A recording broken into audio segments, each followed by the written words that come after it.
बिस्मिल्लाहिर्रहमानिर्रहीम। मैं अपनी गुफ्तगू का आगाज अपनी नात के एक शेर से करता हूँ। शायान मुस्तफ़ा कोई क्या शान लिख सके, शायान मुस्तफ़ा कोई क्या शान लिख सके, मुमकिन नहीं बशर कोई कुरान लिख सके।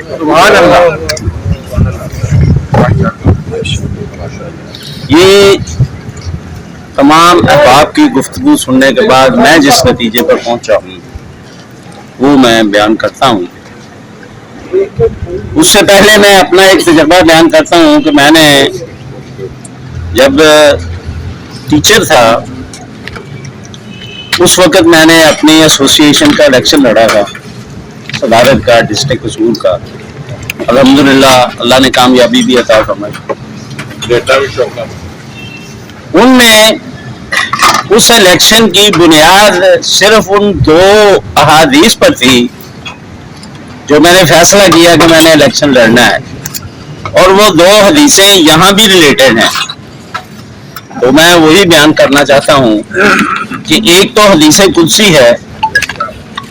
अल्लाह ताला फरमाता है कि जो शख्स मेरे बंदों के काम में मसरूफ हो जाता है मैं खुद अल्लाह उसके कामों में लग जाता हूँ। तो ये कितना बड़ा एजाज है जो ये तकमील कर रहे हैं। तो हर दोस्त को इस हदीस को समझना चाहिए और दोस्तों के मसाइल को बांटना चाहिए।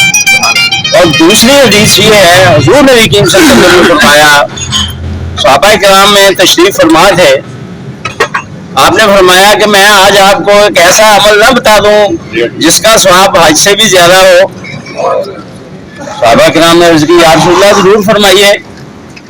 आपने फरमाया कि किसी दोस्त के जायज काम के लिए उसकी सिफारिश किसी के पास जाके करना, ये ऐसा फेल है जिसका सवाब हज से भी ज्यादा।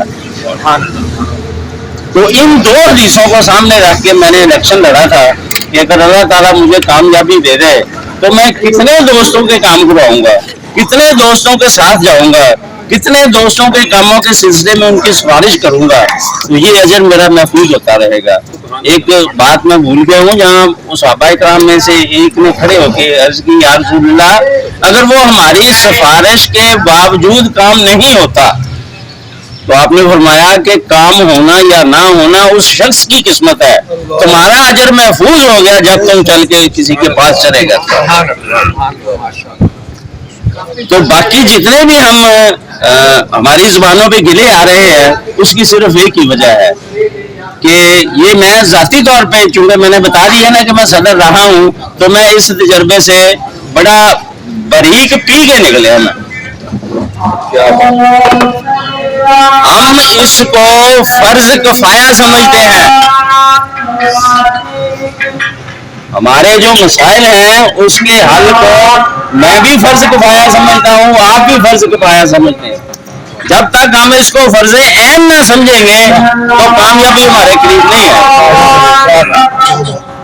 हम समझते हैं घर बैठे के चलो वो कर लेगा, उसका फायदा तो मुझे हो ही जाना है, मुझे क्या जरूरत है मुश्किल में पढ़ने की या मुझे खर्च करने की या मुझे कहीं जाने की। काम जब हो जाएगा तो उसका फायदा तो मुझे पहुंच ही जाना है।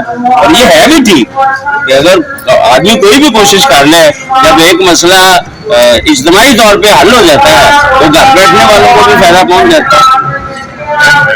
तो ये नहीं समझना चाहिए कि ये फर्ज किफाया है, जनाजा महल्ले में से एक आदमी पढ़ आया तो सबकी तरफ से हो जाता है। नहीं, इसको हम फर्ज ऐन समझ के, इबादत समझ के, इन्होंने फरमाया था ना कि हमें हुकूकुल इबाद और हुकूकुल्लाह की बातें। तो आप, मैं एक और कुरान करीम से आपके सामने एक बात रखता हूँ कि जितनी भी कौमों पर अज़ाब नाज़िल हुए हैं, वो चाहे कौम समूद है, कौम आद है, कौम फरौन है, तो उनमें से किसी पर इसलिए अज़ाब नहीं आया था कि उन्होंने अल्लाह की नाफरमानी की है, उन्होंने अल्लाह के हुकूक जो है ना वो गजब किए हैं। वो सारे के सारे हुकूकुल इबाद में डंडी मारते। किसी ने नाप तोल में कमी की,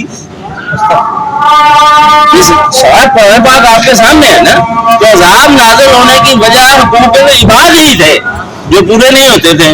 तो फिर पैगंबरों को भेजा गया, उनको समझाया गया, जब वो नहीं समझे तो आप भी आ गए। तो ये बात है कि हम इसको ऐसी तहरीक बनाएं कि हर आदमी इसको अपनी ड्यूटी समझ ले, अपनी जिम्मेदारी समझ ले। जब हर बंदा अपनी जिम्मेदारी समझेगा तो फिर ये काम आसान भी होगा और यकीनन होगा भी। इसके लिए हमें कोई लाहे अमल तैयार करना चाहिए, दोस्तों का इज्तिमा होना चाहिए। उसमें मैं आपको एक ज़ाती तजुर्बा बयान करता हूँ कि हमारा एक मसला था टीचरों की एमएड, एक एमए एजुकेशन जिसको कहते हैं, उसकी 3 इंक्रीमेंटें अलग होती थी, एमए की 3 अलग होती थी। तो गवर्नमेंट ने ये फैसला किया कि क्योंकि वो भी एमए एजुकेशन है, लिहाजा उसकी इंक्रीमेंटें खत्म कर दी जाए। तो वो 3 इंक्रीमेंटें जो हैं वो खत्म हो गई। तो वो मेरा दौर था, तो हमने अकाउंट ऑफिस से पूरा डाटा कलेक्ट किया कि कितने दोस्त हैं जिनकी एमएड की इंक्रीमेंट्स कटी हैं, और फिर उनमें से अगला डाटा तैयार किया कि दोनों मियाँ बीवी कितने हैं जिनकी 6 इंक्रीमेंटें कटी हैं। और 600 रुपया उस वक्त इंक्रीमेंट थी, तो 2400 रुपया जो है 3600 रुपया दोनों मियाँ बीवी का कट गया, हर माह खत्म हो गई। तो हमने हर बंदे को इतना पहुंचाई कि इस सिलसिले में हम कोई लाहा तैयार करना चाहते हैं तो आप तशरीफ लाएं, अपनी अपनी राय दें। कुटिया में हमने इजलास रखा कि वो उधर चुनिया वालों को भी करीब पड़ जाए, कसूर वालों को भी, कंगनपुर वालों को। कुटिया स्टेशन हमने रखा, कुटिया इजलास हुआ। हमने वो कोई 90 के करीब आदमी थे जो मुतासर थे जिला कसूर के। तो हमने 100 बंदे का अरेंजमेंट किया, चाय की देग बनवाई, बिस्कुटों का एक टोकरा लिया, और धुंध, सख्त धुंध, दिसंबर में वो मीटिंग थी।